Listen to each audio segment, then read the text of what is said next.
the prison doors. He parted the raging sea. Our God, He holds the victory.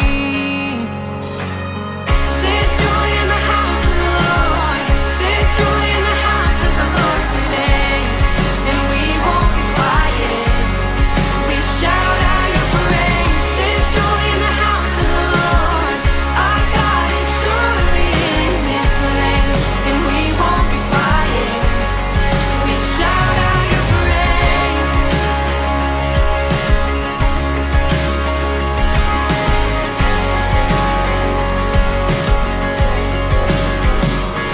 We sing to the God who heals. We sing to the God who saves. We sing to the God who always makes a way. 'Cause He hung upon that cross, then He rose up from that grave. My God, still rolling stones away. There's joy in the house of the Lord. There's joy in the house of the Lord today. And we won't be quiet. We shout out your praise. There's joy in the house of the Lord. Our God is surely in this place. And we won't be quiet. We shout out your praise. We were the beggars, now we're royalty. We were the prisoners, now we're running free. We are forgiven, accepted, redeemed by His grace. Let the house of the Lord sing praise.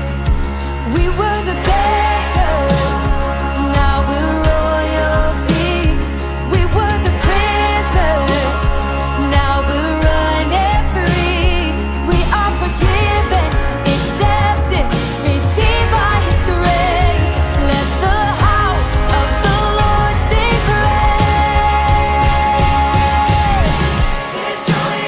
There is joy in this house. We won't be quiet. There is joy, and we won't be quiet. We're gonna shout out your praise. There's joy in the house of the Lord. There's joy in the house of the Lord today. Ooh, we're gonna shout out your praise. There is joy surely in this place. We will be quiet.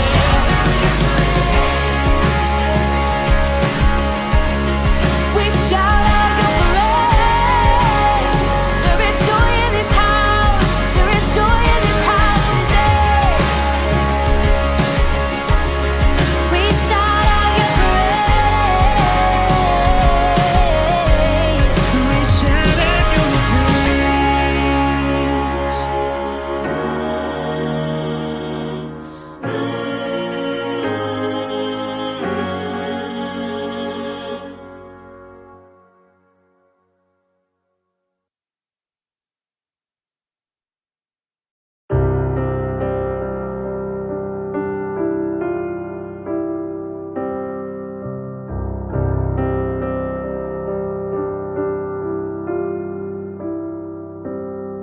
In the darkness we were waiting, without hope, without light, till from heaven you came running. There was mercy in your eyes to fulfill the law and prophets. To a virgin came the word, from a throne of endless glory to a cradle in the dirt.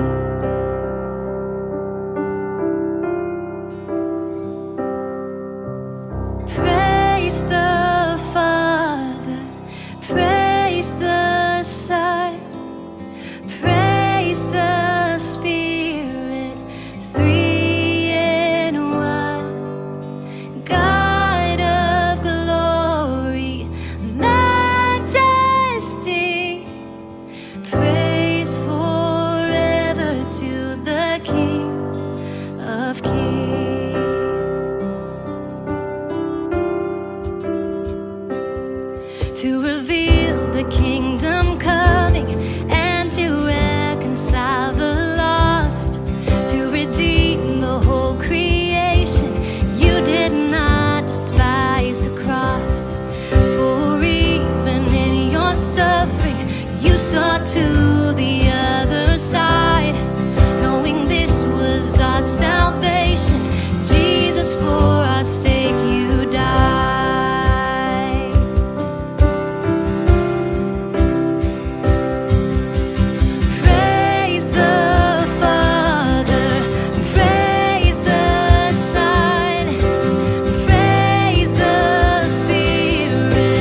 rose. All of heaven held its breath till that stone was moved for good. For the Lamb had conquered death, and the dead rose from their tombs, and the angels stood in awe for the souls of all who'd come to the Father are restored, and the church of Christ was born. Then the Spirit lit the flame. Now this gospel true of old shall not kneel, shall not fade. By His blood and in His name, in His freedom I am free. For the love of Jesus Christ, who has resurrected me. Oh, He's resurrected me. Praise the Father, praise the Son, praise the Spirit, three in one. Guide of glory, majesty, praise forever to the King of Kings. Praise forever to the King of Kings.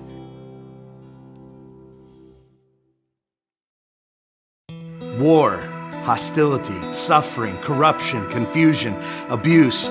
The world we live in today, well, it's not much different than the world of first century Christians. Then and now, followers of Jesus need to stick closely to Jesus, understanding His gospel and His kingdom. And so a regular guy named Mark wrote his gospel of Jesus to ordinary, broken, and confused Christ followers, reminding us all that no matter how bad the news gets, Jesus is the good news. So let's pay close attention to each verse as Mark vividly tells the story of Jesus, helping us to understand what it means to be disciples of Christ in our world and in our neighborhoods and in our homes. Find out more information about this series anytime over at whoisgrace.com/Mark.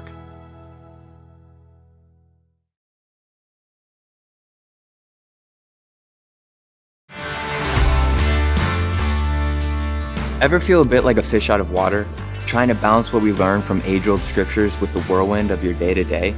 Looking for a unique and authentic take on faith and life? You've come to the right place. Welcome to Exiles, a Gospel of Mark podcast. Join the conversation with our team made up of lifelong believers, those just starting their spiritual journey, and special guests. Together, we delve into the depths of the Gospel of Mark. We uncover its enduring wisdom, its profound truths, and explore what it means for our daily lives. We've got deep chats, powerful personal stories, fun, and a community vibe that welcomes everyone. This is the Gospel of Mark, reimagined for our time and our world. You can subscribe right now wherever you get your podcasts. That's Exiles, a Gospel of Mark podcast, a meeting place of faith, life, and a real transformation. What's up, everyone? My name is Scott. I'm one of the pastors here at Grace. You know, this is a safe place to explore your faith, and we're so very glad you're here, so thanks for tuning in. This month's Gospel of Mark series is called A Brand New Start. We have some specially curated resources available to you for your journey at whoisgrace.com/Mark. Bookmark that page now. Trust me, you're going to use it throughout our series together. That's where you'll find study resources, read plans, and more. So to begin our time together, just allow me for a moment of prayer. God, we just thank you for this space to be together today. May your Spirit speak to us in the way that you see fit. In your name I pray, amen. Whether now or then, death is not my end. I know heaven waits for me.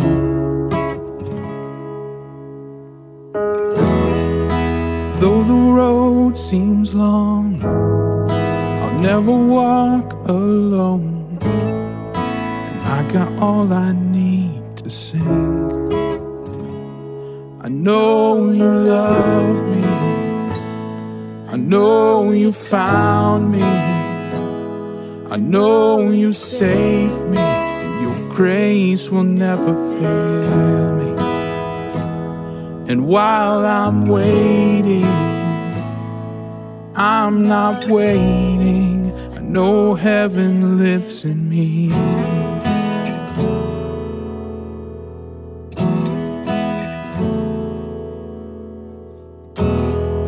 Should I suffer long? This is not my home. I know heaven waits for me. And though the night is dark, heaven owns my heart. And I got all I need to sing. I know you love me. I know you found me. I know you saved me, and your grace will never fail me. And while I'm waiting, I'm not waiting. I know heaven lives in me.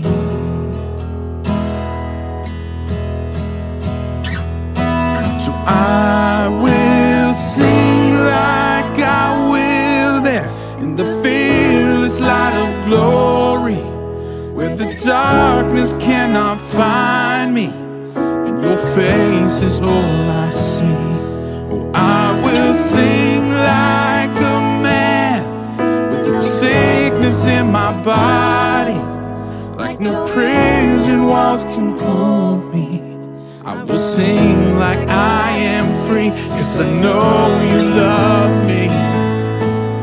I know you found me. I know you saved me, and your grace will never fail me.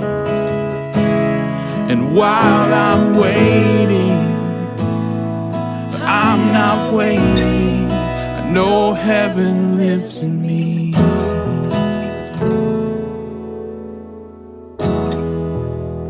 I'll sing holy, holy. My heart, it cries holy, as it is in heaven. It is in me.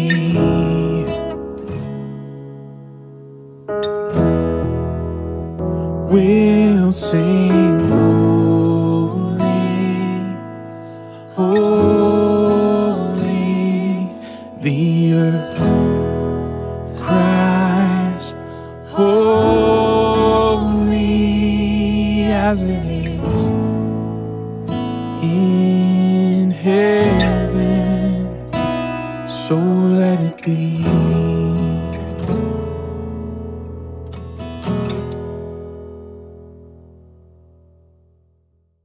If you'd like to give to the Ministries of Grace and be a part of keeping this broadcast alive, you can follow the prompts on the screen to do so. Of course, there is no obligation, but we would love to hear from you.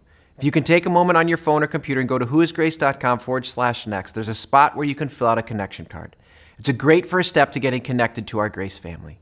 You'll also see that you can request prayer there as well. In either case, I would love it for you to consider reaching out so that we can connect, because connection is something God has created us for.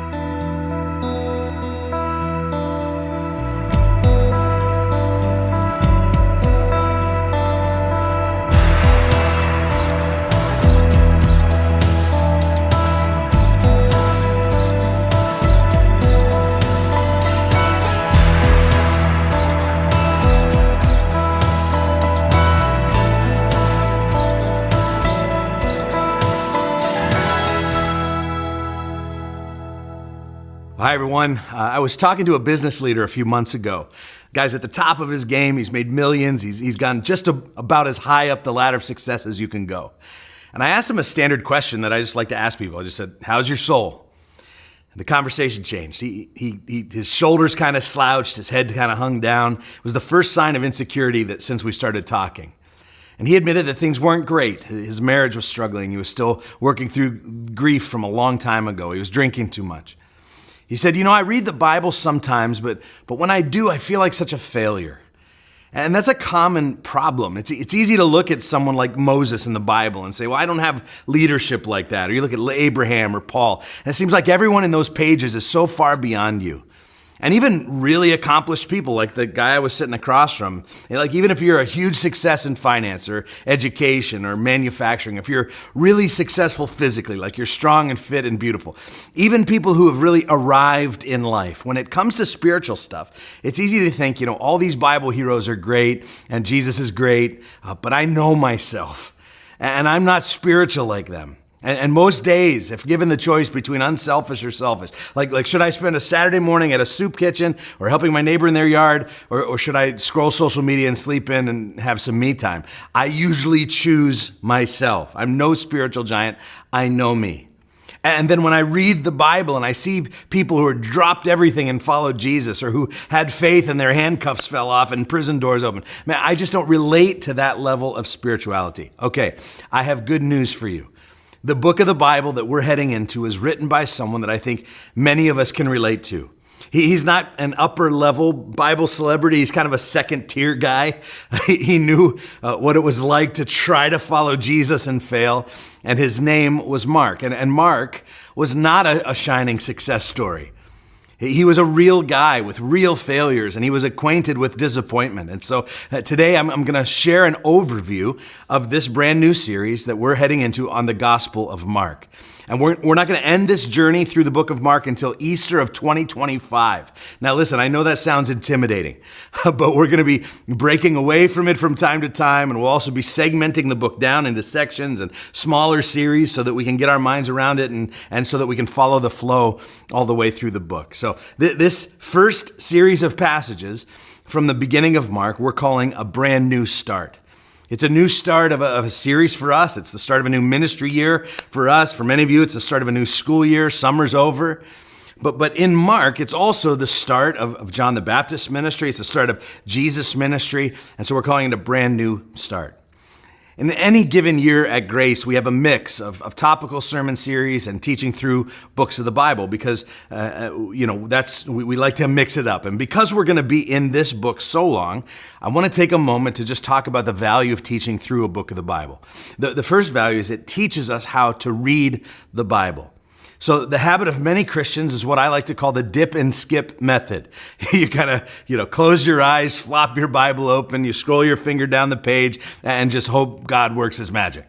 And listen, I'm just happy when someone's engaging the Bible at all, sometimes regardless of methodology. And I've actually heard stories of God using the dip and skip method from time to time. So I'm not making fun here. I'm just suggesting that is not the best way to read the Bible in normal circumstances. Just imagine reading any other book like that. Like take a novel and you plop it open, you just read a sentence and try to make sense of it. It wouldn't make sense. And the same is true for the Bible. And so it's why some of you are actually frustrated when you try to read it. The better way is to read it regularly and to read it book by book. And this allows you to see the context. It allows you to see where that story that you're reading fits into the greater narrative of God's work in the world. It allows you to apply it more specifically to your life without making wild leaps to try to, connect dots from unconnected events from the ancient world to the modern world. And so as we go through this series, we're going to model the approach of reading through a book. Now, this doesn't mean that topical preaching is bad. Topical preaching is actually the equivalent of you doing your own Bible study and searching the Bible for something specific. Like, what does the Bible have to say about anxiety? And then you look for all the passages that have to do with that and you do a little study on it. What does the Bible say about family? That's a series we just came through. And you kind of approach it that way. There's a huge value to doing that as well. And so we're going to always model both approaches here. But as we go through Mark, we're going to model how to read the Bible through a book. The second value of teaching straight through a book is that it forces us to talk about things that we would rather skip over. And so when you read straight through, you can't just go from bumper sticker verse to bumper sticker verse. You have to deal with all of it, which means as we go through Mark, we're going to be wrestling with hard passages like Mark 3:26. Whoever blasphemes the Holy Spirit will never be forgiven. Mark 4:11, where Jesus basically says that he speaks in parables so people will be confused. 10:11, where it seems to say that if you get divorced and remarry, you're basically committing adultery. 10:25, it's easier for a camel to fit through the eye of a needle than a rich person to get into heaven. And so we get to deal with all of the unhighlighted sections of your Bible, which is sometimes hard, but really cool. And so you may ask, well, why are we studying Mark right now? Why did we decide to do this? Well, there are generally just some cool things about Mark. Like, it was almost certainly the first gospel written. It's called Markan priority. So of the synoptic gospels, that's Matthew, Mark, and Luke, both Matthew and Luke seem to have borrowed a lot of material from Mark as they were writing their own accounts. For example, 60% of Matthew is word for word out of Mark. Now, John is a different animal altogether, but not only is Mark the earliest gospel, it's also the shortest one. Mark is known for his straightforward style. He doesn't pull any punches. So there are no embellishments, there's no exaggerations. In fact, even when Mark is reporting on miracles, his accounts generally lack any fanfare.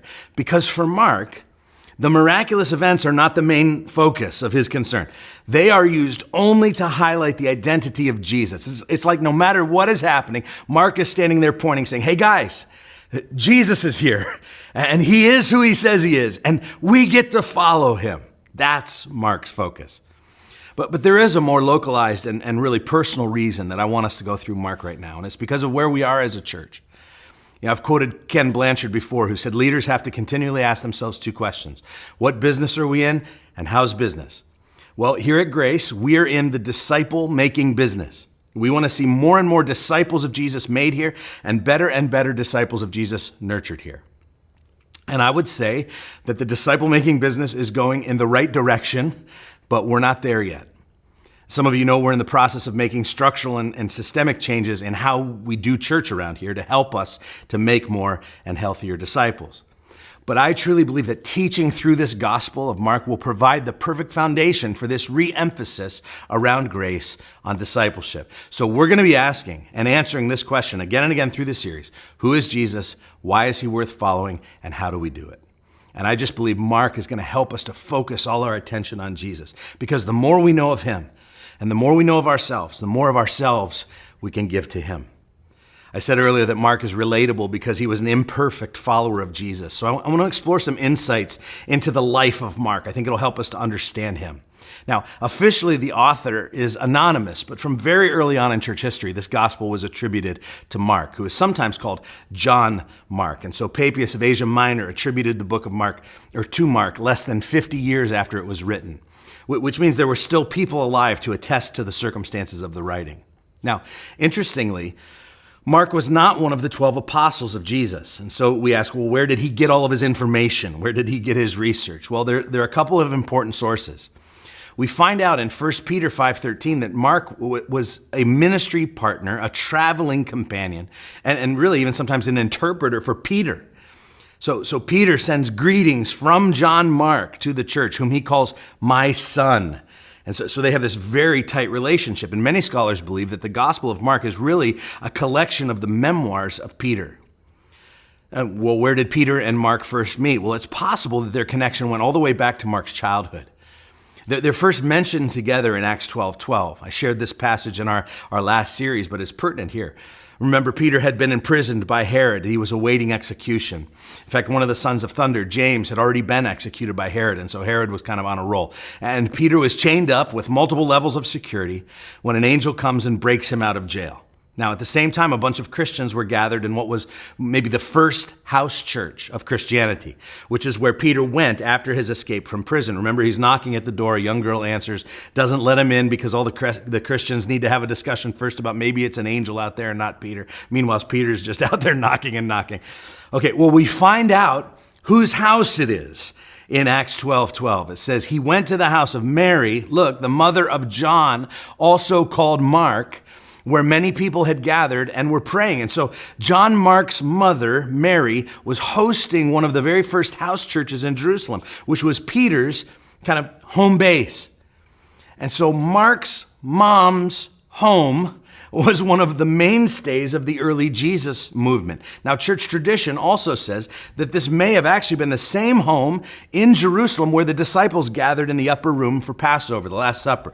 Maybe the same house where they were hiding when Jesus appeared to them through the wall. Maybe the same house where they were praying when the Holy Spirit first came upon them at Pentecost. Now, that's not certain or proven by any stretch, but Mark's boyhood home may have been a central location for some of the key first events of Christianity. Now, we know that Mark was a young boy when Jesus died on the cross, probably 10 or 12 years old.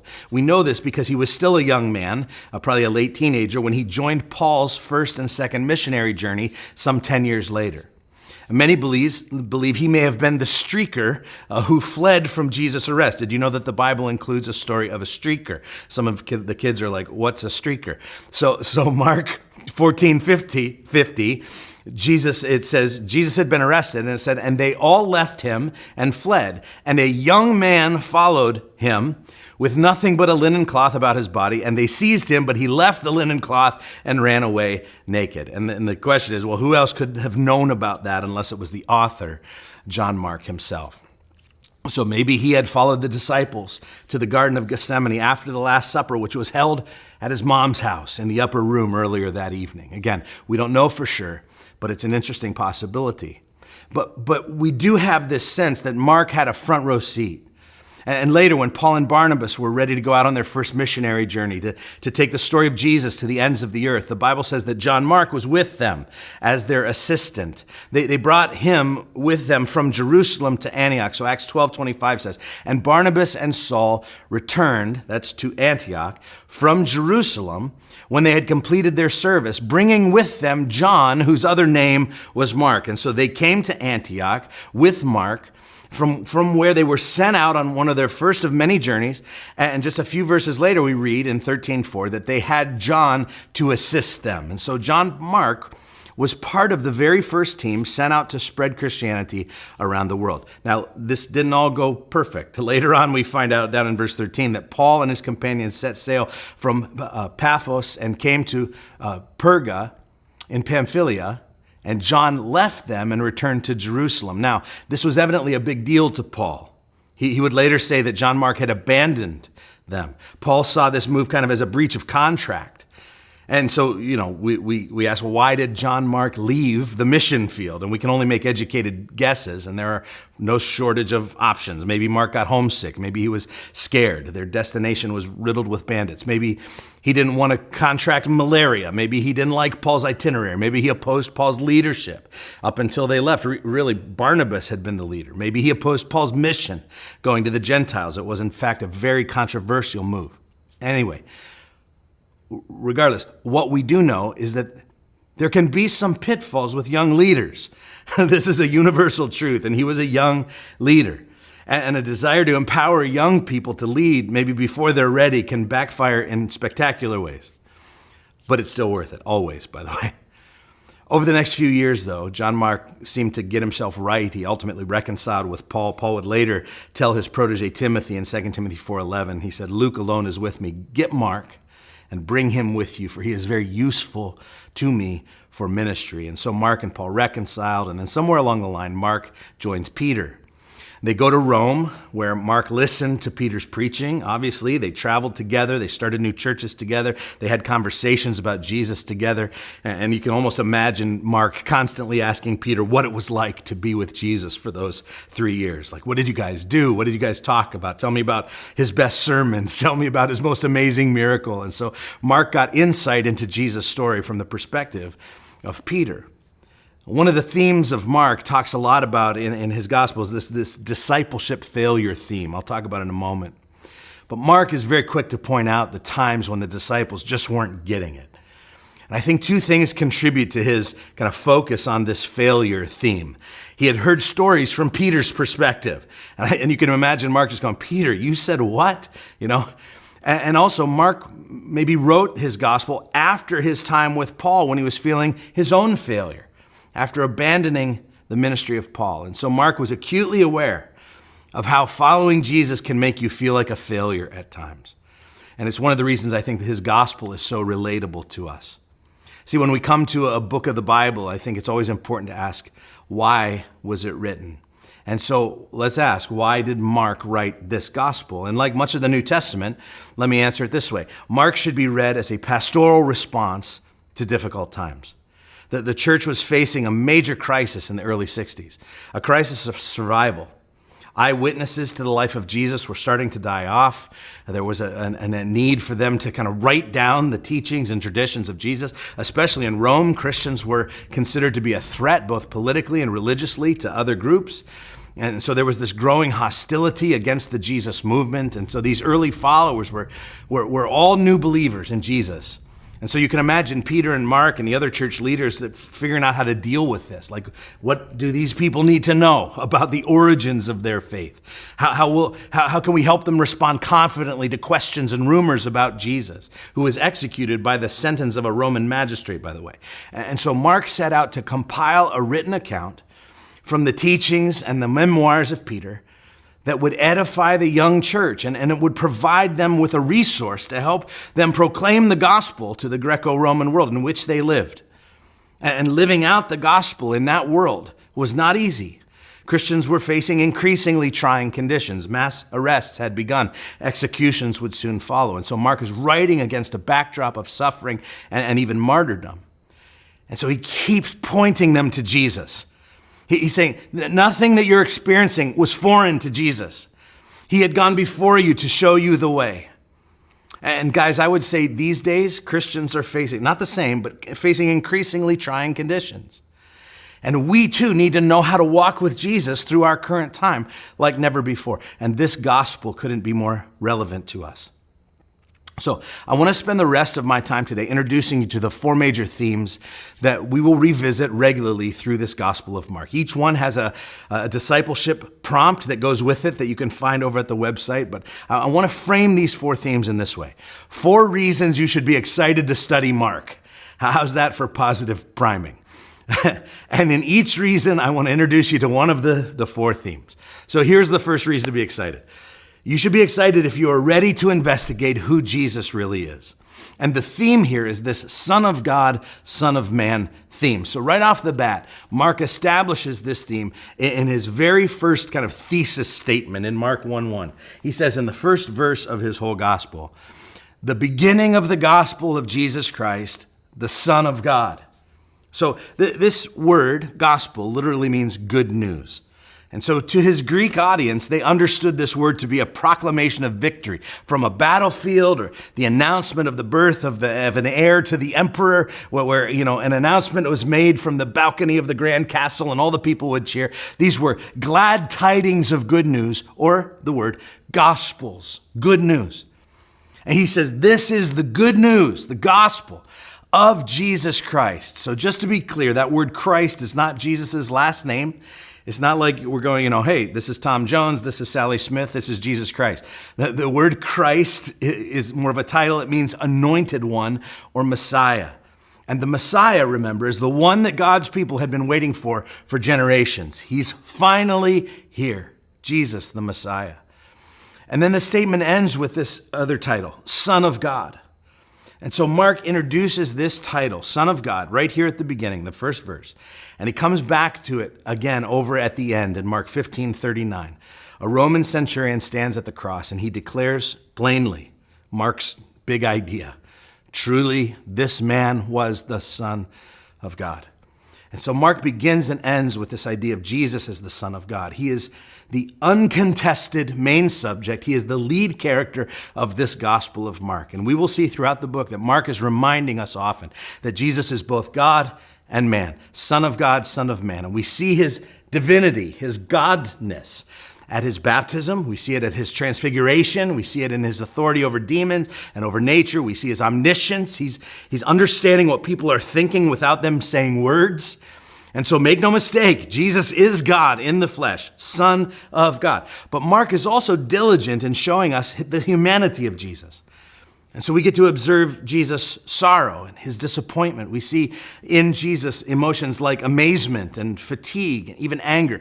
And so we see this dichotomy in Jesus as the God-man. And maybe best described in Mark 10:45.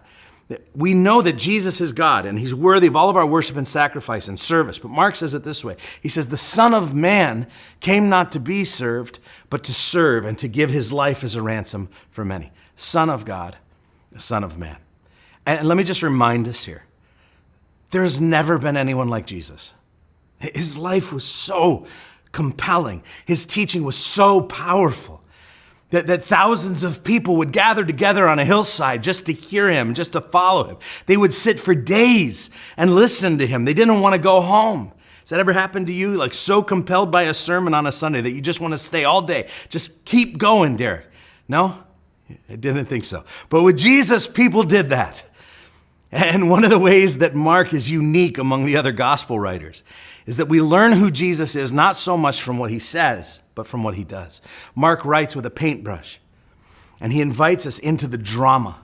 And so to Mark, the actual flesh and blood person, the life of the teacher, Jesus, is far more important even than his sayings. And so we find ourselves here in 2023 amongst a generation that is far less interested in what we say we believe and much more interested in seeing us live out what we believe. And so to you young people listening who are fed up with some of the hypocrisy that you see in the church, I think it'll be refreshing for you to study a man whose life was as consistent as his words. And if Jesus is who he says he is, then by studying his teachings and by becoming familiar with his lifestyle, you have this unbelievable opportunity to make sense of your existence, an opportunity to make sense of your life, to find your identity, to answer the haunting questions that if you power off your devices and just sit in the presence of the life of Jesus for a moment, maybe answers would start to chase you down. Why there's suffering, why the world is dark, why it doesn't seem to make sense, why with every advancement humanity makes, does it seem like we go backwards at the same time? Like if you're someone, or you know someone who just wants to look into this man named Jesus, his life, his teachings, you should be really excited about this journey through Mark. The second reason you should be excited about this study is if you sense there are supernatural forces at work. The theme that this points to is cosmic conflict. I think no matter your worldview, we all have a sense deep down that there are forces of both good and bad at work in our world. We are beings of multiple dimensions. We are physical creatures. We work with our hands. We work out. We eat. We write. We walk around on dirt. But there's also a spiritual dimension to us and to the world, a dimension that we don't see or feel. It's not as tactile, but it's equally real. You could probably remember a time in your life when something happened and it drew you to God, or maybe it rocked your faith for a while. And looking back, you say, you know what, that wasn't natural. I think there was actually something supernatural going on there. Mark comes back to this theme again and again. There's a spiritual world all around us at all times, and it's not natural.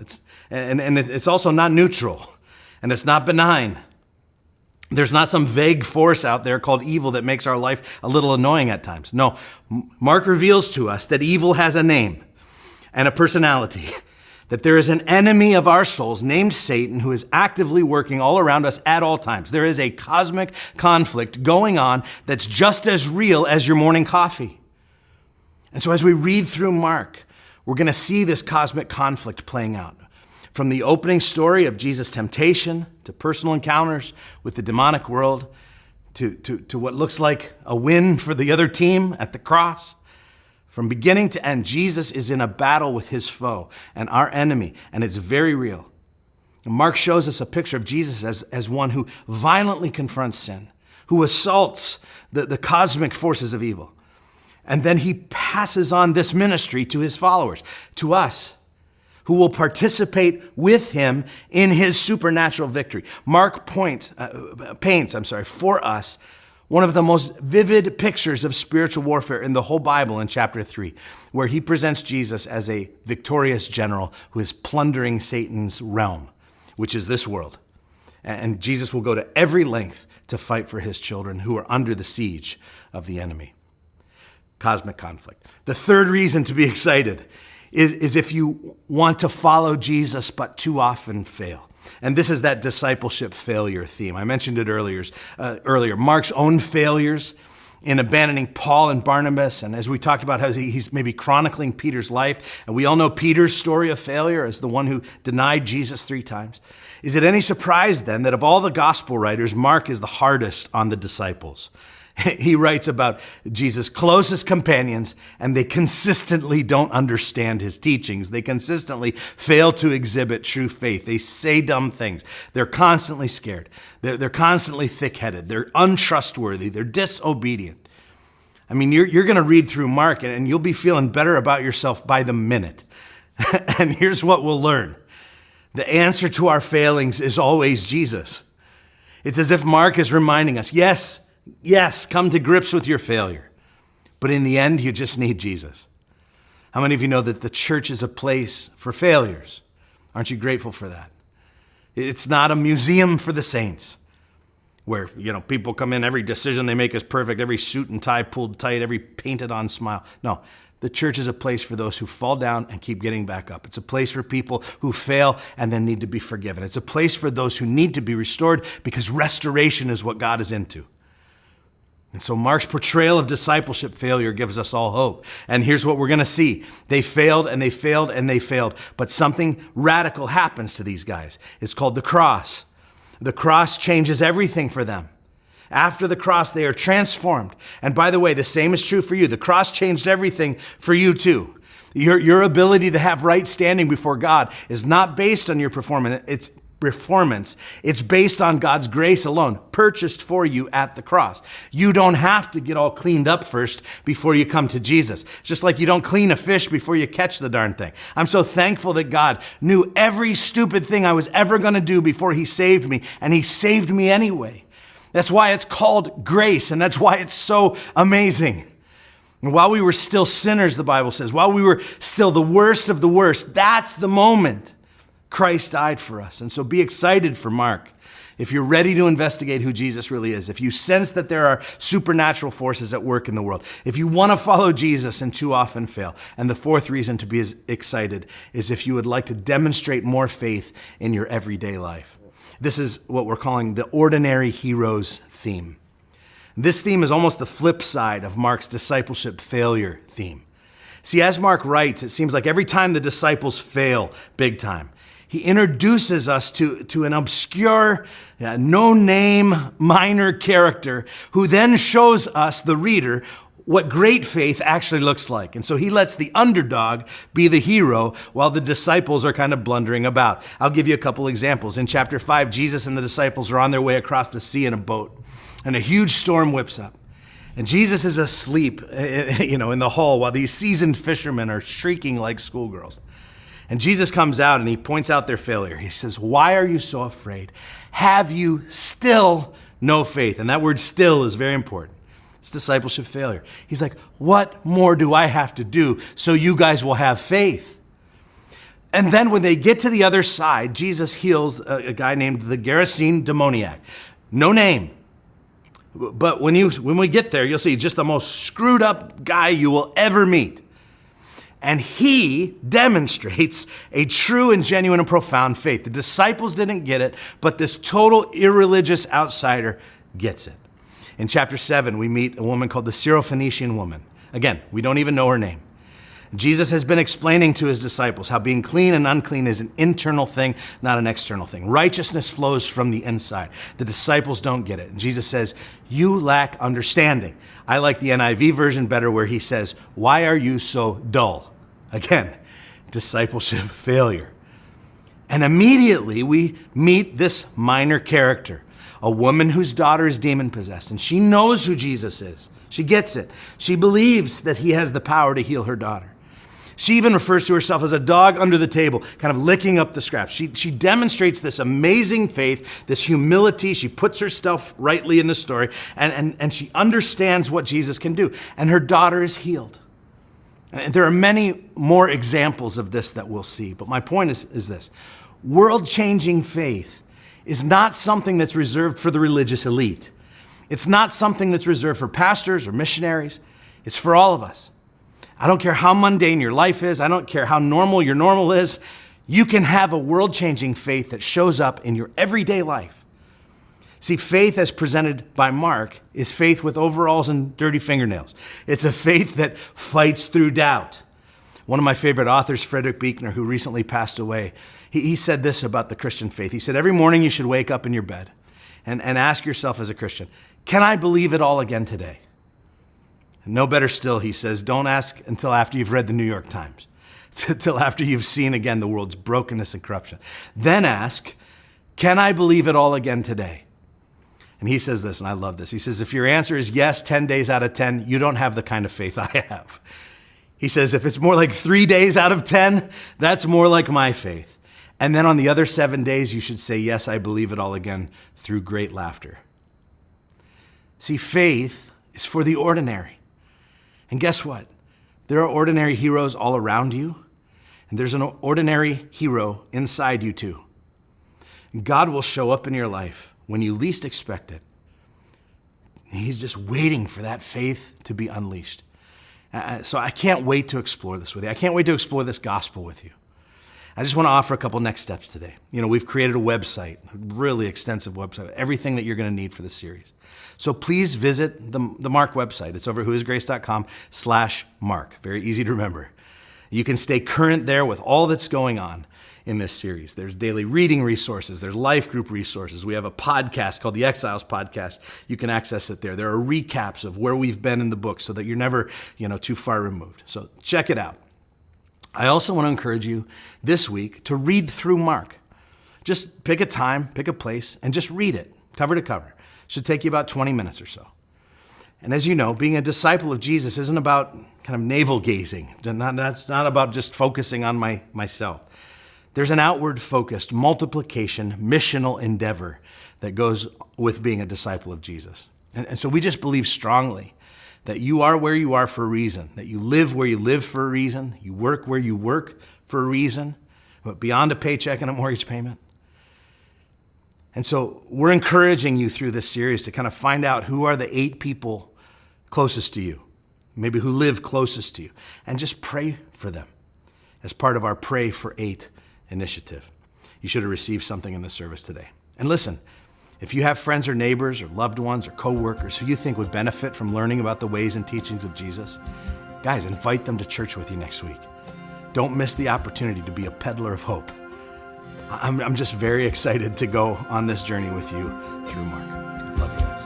There's a table that you prepare for me in the presence of my enemies. It's your body and your blood you shed for me. This is how I fight my battle.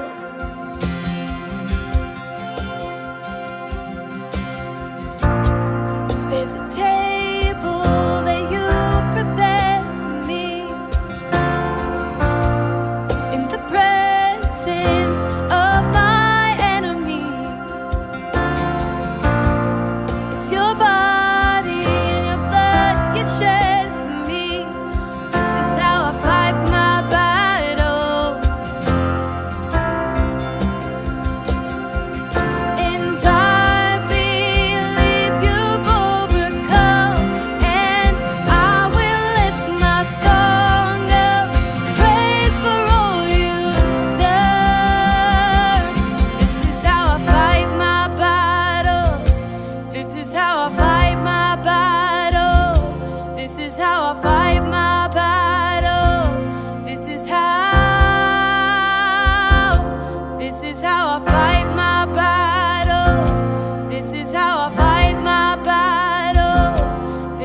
Thanks for joining us for today. We'd love for you to take a photo of this QR code or go to whoisgrace.com/mark to get started with our read plan.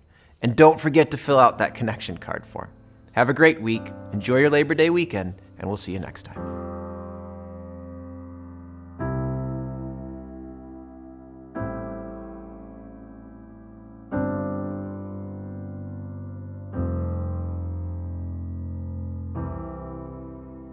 Oh, how high would I climb mountains if the mountains were where you hide? Oh, how far I'd scale the valleys if you grace the other side. Oh, how long have I chased rivers from lowly seas to where they rise against the rush of grace descending from the source of its supply. 'Cause in the highlands and the heartache, you're neither more or less inclined. I would search and stop at nothing. You're just not that hard to find. I will praise you on the mountain.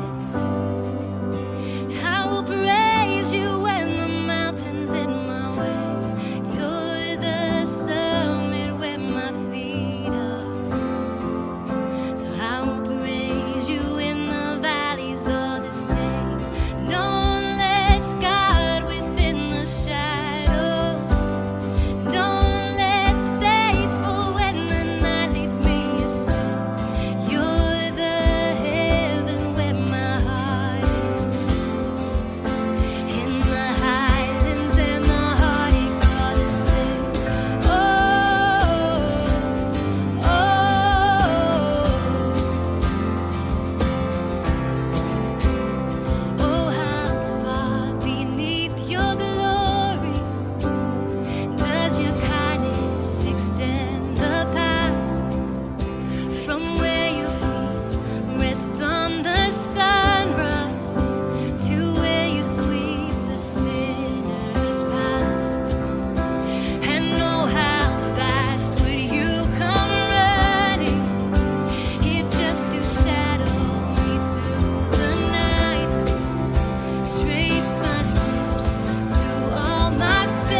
What's up, everyone? Check out the new whoisgrace.com with easy access to our read plan and sermons, as well as upcoming events. It's really your one-stop shop for all things grace. You can also read more about ministries and how to get involved, or even find your next step. Maybe, more importantly, this is a great tool to share with friends and family who might be interested in coming to Grace. Really, it's a great outreach tool. And remember, if you're looking for a tool that helps you navigate Sundays and take your faith from weekly to daily, you can download the Grace app. You can find a link on our new homepage at whoisgrace.com or by searching in your app store. Whoisgrace.com, the Grace app, and our social media accounts on Facebook and Instagram are the 3 digital tools that you need to stay in the know